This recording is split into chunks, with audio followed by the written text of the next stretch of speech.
everybody. Great day here in the city of Pittsburgh. My name is Kevin Acklin. I'm Chief of Staff to Mayor Peduto. Very proud to be with all of you today.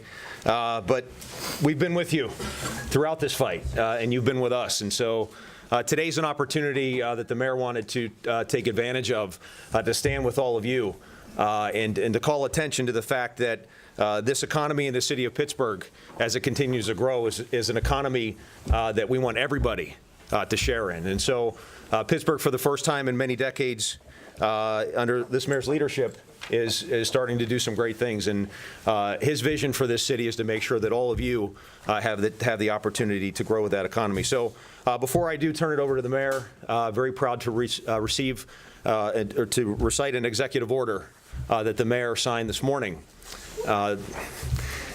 Whereas the federal minimum wage of $7.25 an hour equals a yearly gross income of $15,080.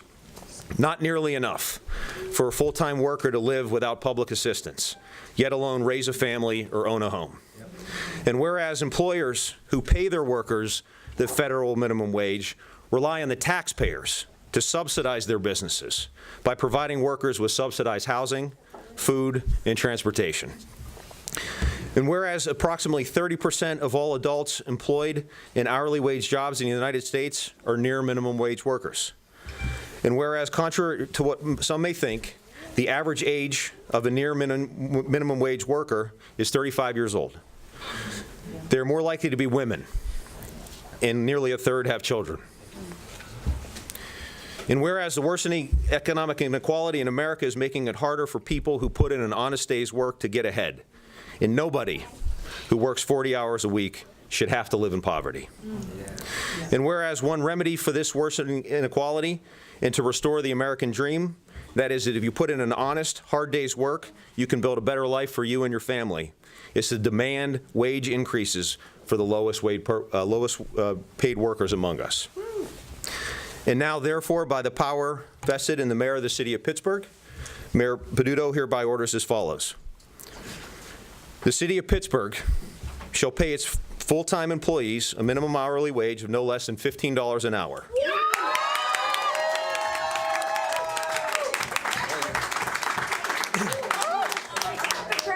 We're phasing this to be phased in over the next 5 years. Phased in a minimum of $12.50 per hour beginning in January of 2017, $13.75 an hour beginning on January 19, and $15 an hour beginning on January 2021.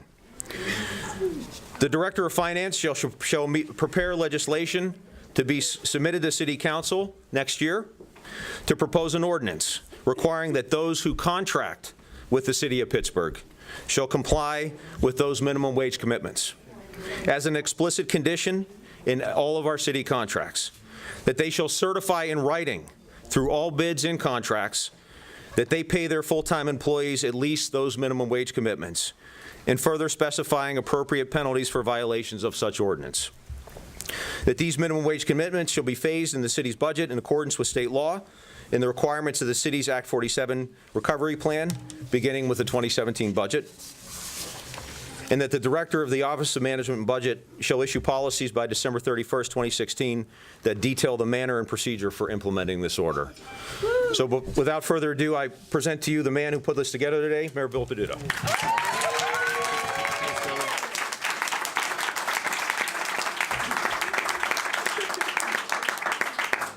You all right? Yeah. All right. You know, my favorite quote is Mahatma Gandhi. It's be the change you wish to see in the world. Mm-hmm. So if we're going to talk about this, we have to start with how we treat our own employees, the city of Pittsburgh. We realize that in the state of Pennsylvania, cities are not allowed to have their own minimum wages. The state legislature took that away from us a while ago. But that doesn't mean that we can't pay our workers a salary that we wish to see the businesses in the city of Pittsburgh pay their workers. And that doesn't mean that we can't require that for every bid and contract that we do with the city of Pittsburgh, whether that's who we bid our health care with, whether that's who we bid to clean the buildings, who does the maintenance of our properties, who does the development within this city. and that they should follow the same example that the city of Pittsburgh is doing with its employees. Now, yes, there's going to be a financial hit to this, but it's not that much. And we went through those numbers to make sure of it, because we also want to make sure we're taking care of the taxpayers. But think about the investment that we're going to get. We're going to get a better workforce.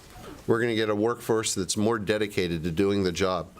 We're going to get a workforce that doesn't have to rely upon public assistance for food, for housing, for transportation. And we're going to be able to be that example, to be that change that we want to see in our world. So let us partner now. Let us look not just to the contracts that the city offers, not just to the workers that are employed by the cities, but to the businesses of Pittsburgh that also want to be a part of this. This city was built by working people, working in mines, working in mills, who fought to be able to create the middle class. The economy's changed. It's no longer going down into mines and into mills within the city. It's a service industry. And what those people fought for, people like my grandfather, should not be lost just because the economy has been changed. We should be respectful of what they fought for. We should be respectful of what they sacrificed to build this country. And we should stand with pride and say it's now our turn to do the same. Now, I could sit here and pontificate, but there's a couple of people who really personify what we're exactly talking about. People that work hard, work damn hard. You know, a lot of these people that we talk about work 2 jobs and still can't make it. And that's not an economy that's going to be sustainable, not for this city, not for this state, not for this country. And nobody who puts in 40 hours, nobody should ever have to live in poverty.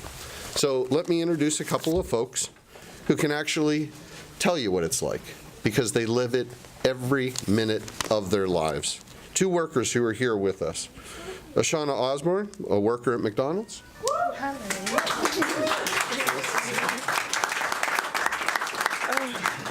Hello, everyone. We got that 15 coming our way. I'm so excited. I'm emotional, sorry. My name is Ashana Osborne, and I do currently work at McDonald's and also at Pittsburgh Zoo. Working 2 jobs is very difficult. I have a 5-year-old son who I had to let my aunt move in with me and help me take care of him and raise him, because I work 20 hours a day, and I get off one job and go straight to the other job, and I barely get to see my baby. And I'm at work at McDonald's on the phone with him, asking him how's his homework doing, how's school, whenever I should be at home taking care of him, doing homework with him and cooking dinner with him. But instead, I'm at McDonald's and at the zoo, taking orders other than being a mom. And it's very difficult. Working $7.25 and $8.25, $1 more than $7.25 isn't no more than the struggle. Poverty is very, very hard. This is very difficult. I don't want to rely on welfare. I don't want to rely on government assistance. I want to be able to be that superhero that my son believes that I am. Yep. And I can't be it on $7.25. So we need to come together.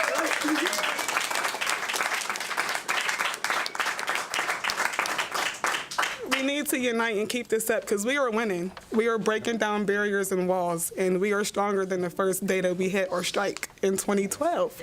So we are now in 2015, and we are bigger than better, bolder than better, and we are winning. And thank you so much, Mayor Pedita, for having this and for raising this $15 for city workers. Oh, thank you. Thank you so much. Ashana's the leader. She stands and she fights for others, not just for her own family, but for others that have to sacrifice. You know, I could find a position, and I told Kevin, get her number. Imagine her working in the Department of Parks and Recreation and being able to work with kids and being able to go home at 5 o'clock to be able to be with her own child. Imagine her being able to earn what we're going to be paying our employees and not have to worry about this constantly, but be able to work hard and get what is just respectful wage to be able to raise a family. You know, that's the story that we're facing in this country. And unfortunately, it's going like this. The disparity is getting greater. It's not getting better. And unless we become proactive and start to be able to make these types of changes, it's not going to change. It's not going to change on its own. So to all the people that are in this room, to the people who fought and stood up and said, you know, this is not the right way, that this isn't the country that we wanted to see, that this isn't the way that things should be, thank you. Because without you, it stays the same. With you, we're able to take these steps forward. This is a step forward today. This isn't the final solution. A lot more work to be done. But we're going to show how you can do it, how you can keep a balanced budget and still be able to do it and keep people with respect. Darlene Nicholson Wagner. She's a lab processor at Allegheny General Hospital and another person who can tell you firsthand about what it's like with the struggle with the current system. Nice to meet you. See. Good morning, everyone. It's incredibly exciting and important that our mayor and our city are with us in the fight for 15, ensuring that city workers are making a living wage. I'm among the 46% of American workers who make less than $15 an hour, and I can tell you it is a real struggle. I'm 58 years old, and I have nothing set aside for my retirement. As a lab processor at Allegheny General Hospital, I prepare patient samples that will be screened for cancers and other diseases at the cellular level. I'm very proud of the work that we do. I also know that transforming our anchor institutions is important for all Pittsburgh workers. My 1,200 coworkers and I recently formed our union, and we are standing and fighting alongside UPMC workers as well as workers from other service industries. The fight for 15 is important because we want to see our city prosper. And that starts with workers that have wages that will enable us to reinvest in our communities. It's hard for any of us to get ahead if we don't all get ahead. That's why I am so proud to have a mayor who understands the importance of this fight and leading this city in the effort, the example for all the employers of the city of Pittsburgh. I thank you again, Mayor.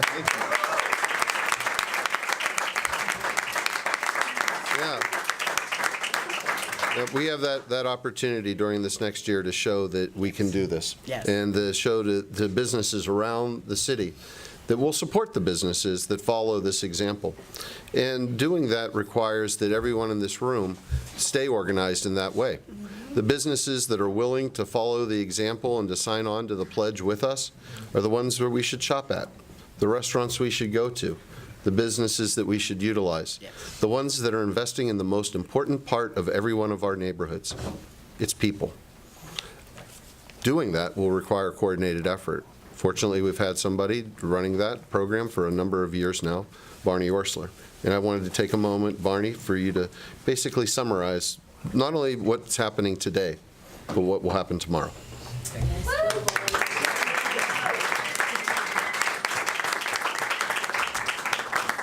As Mayor said, my name is Barney Auersler. I'm Executive Director of Pittsburgh United. It's a coalition of faith, community, I'm sorry, labor. Barney, in Pittsburgh, it's Barney Orsler. My mom couldn't get it right either, so. I've only been in Pittsburgh for about 40 years, so I'm new to town.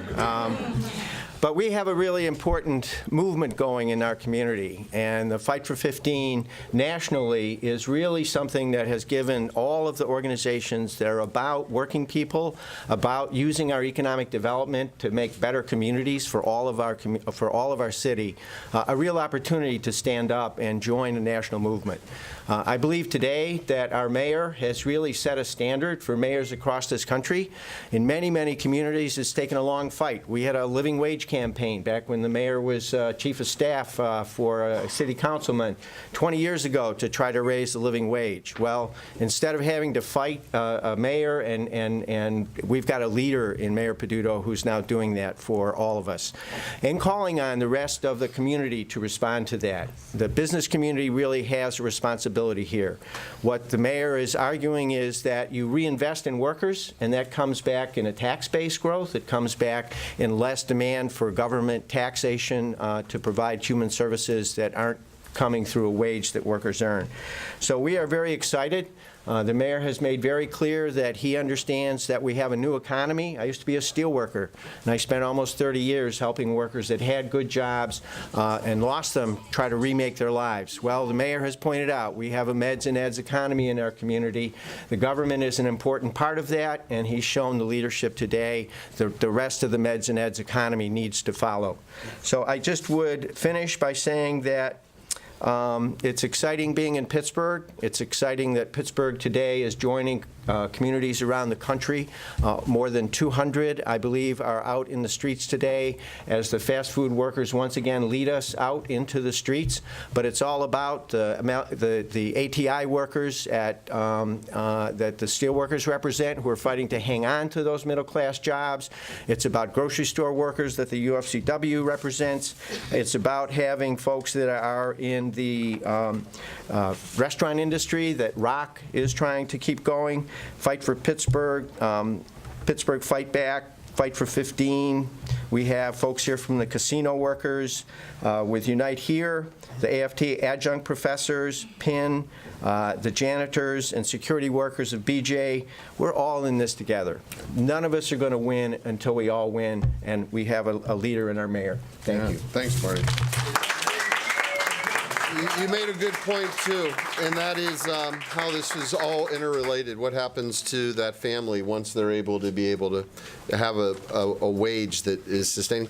They invest back in the neighborhood. They invest back instead of that rental property that people are calling building inspection about. They own their home, and they take care of their own home. It's a commitment then to be with the children, to break the cycle of poverty, because parents can be with their children on a long-term basis, not just for a few hours. And you want to get a gun out of a young kid's hand? Put a paycheck in it. I like that.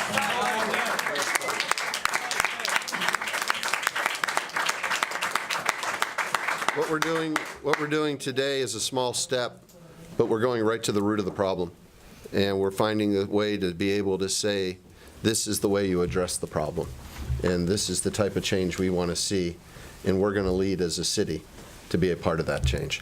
So it's an honor to be with all of you today, to be a part of this movement that is going to spur other action across this country that will then benefit us and getting us closer to our goal as well. Yeah. So with that, I know that there's going to be some questions from the media. I'll just open that up, Tim. Yeah. 3 questions. What's it going to cost the city? So the question is about the cost. It's an investment, first of all, that's parallel. You know, when you look at the agenda that the mayor is pursuing, we're making investments in neighborhoods in the city that haven't seen attention for multi-decades. We have an affordable housing agenda that we're investing in neighborhoods. And so this is our investment in people. Over the next 5 years, right now, our initial assessment in the city is there's about 300 workers who make less of our, so 10% of the city's total workforce, far too high, who make less than these wage standards. This will be a budget discussion as part of next year, which is consistent with our 5-year plan, and those costs and those investments will be shaken out. The first phase of the jumping to $12.50 an hour, the initial analysis based on the current budget for these 300 workers is about $150,000. So a minimal investment. To phase in, but again, this is a 5-year budget discussion.